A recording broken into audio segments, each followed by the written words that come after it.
بسم اللہ الرحمن الرحیم۔ خواب میں بادام کا دیکھنا اور اس کی تعبیر کے متعلق حضرت ابن سیرین رحمۃ اللہ علیہ نے فرمایا ہے کہ خواب میں بادام کا دیکھنا نعمت اور روزی ہے، لیکن جھگڑے سے حاصل ہوگا۔ اگر کوئی شخص خواب میں بادام پاتا ہے تو دلیل ہے کہ اسی قدر نعمت اور روزی محنت سے ملے گی۔ اور اہل تعبیر بیان کرتے ہیں کہ خواب میں بادام کی تعویل علم ہے اور بیماری سے شفا، اور مغز بادام کا دیکھنا بہتر ہے۔ حضرت کرمانی رحمۃ اللہ علیہ نے فرمایا ہے کہ اگر کوئی شخص دیکھے کہ بادام پوست سمیت اس کے پاس آیا ہے یا کسی نے اس کو دیا ہے تو دلیل ہے کہ بخیل آدمی سے کوئی چیز سختی کے ساتھ پائے گا۔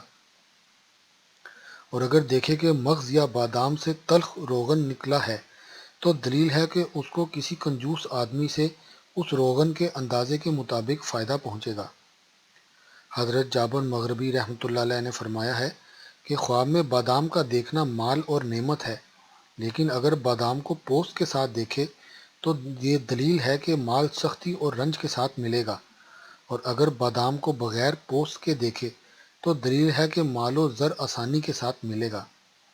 حضرت جعفر صادق رضی اللہ تعالیٰ عنہ نے فرمایا ہے کہ خواب میں بادام کا دیکھنا دو وجہ پر ہے: اول پوشیدہ مال حاصل کرے گا، دوم بیماری سے شفا پائے گا۔